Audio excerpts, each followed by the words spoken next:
Hello everyone, this is Prashant Mahajan from All India Sri Shivaji Memorial Society's Institute of Information Technology. In this video, we'll be taking a look at data memory organization in 8051. Before going to the data memory organization, we'll just take a look at the block diagram of 80 of a microcontroller.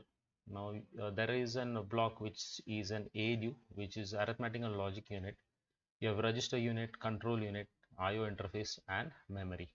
Now this memory is used for storing programs and it is used for storing the data. There are two different memories for doing these jobs in 8051.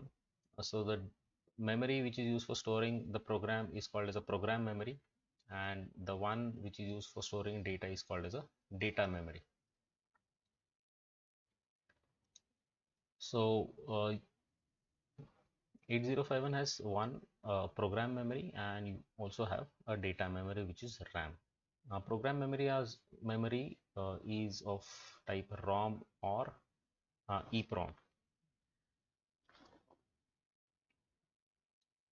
Then in 8051, the internal program memory is 4 kilobytes. So it has an internal 4 kilobytes of memory, and externally you can connect 60 kilobytes of program memory.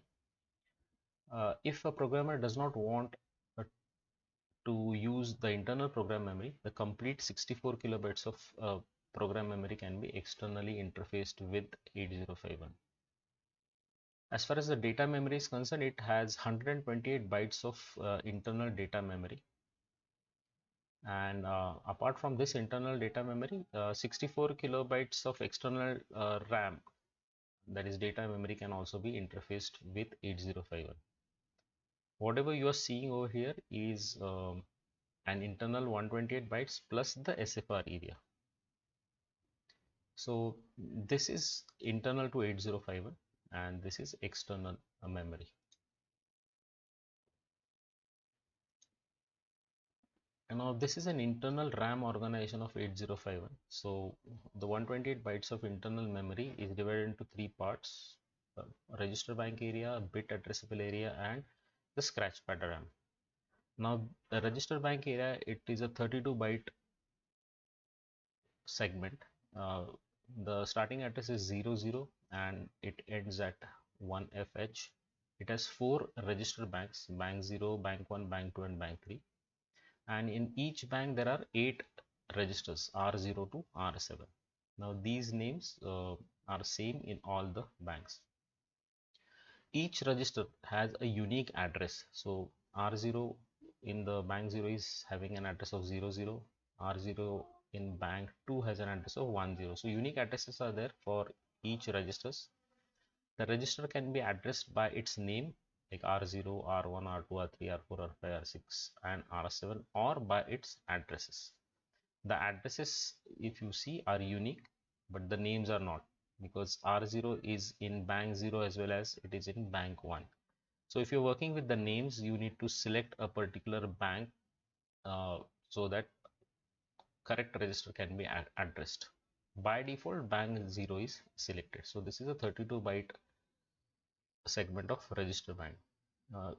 Next is a bit addressable area. Now bit addressable area means individual bits of a particular memory location can be addressed. That means you can set or reset individual bits of a particular memory location.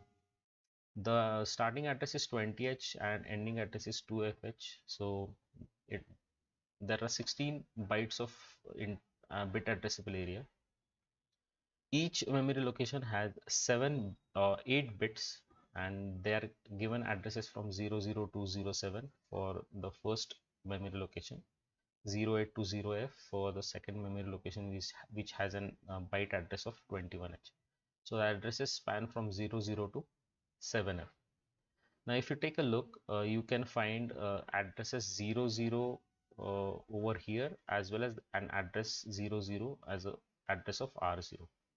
So the 8051 differentiates between these addresses by different type of instructions. So see, for 23 memory location, the last bit has an address of 1F. Similarly, R7 of the last register bank also has an address of 1F.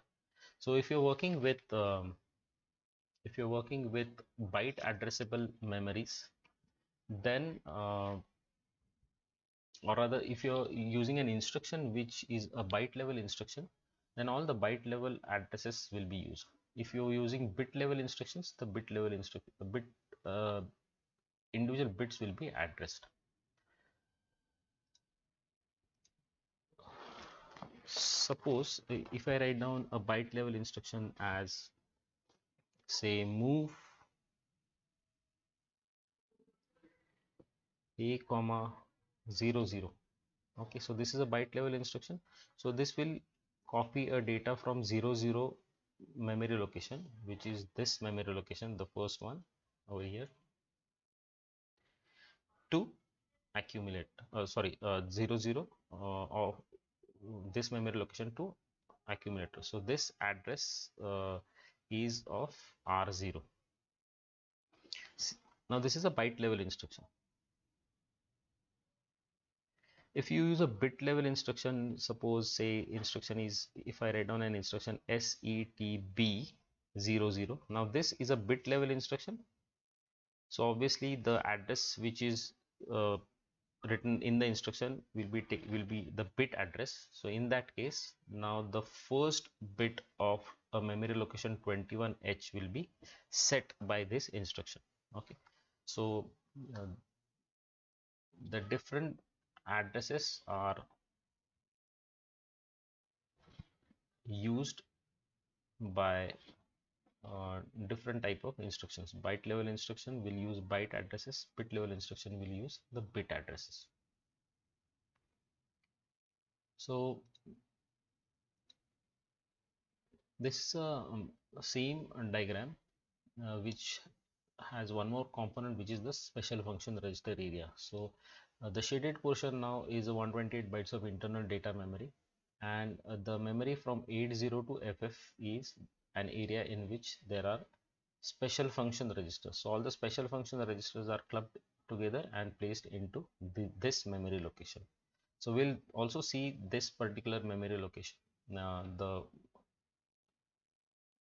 different registers in the SFR area.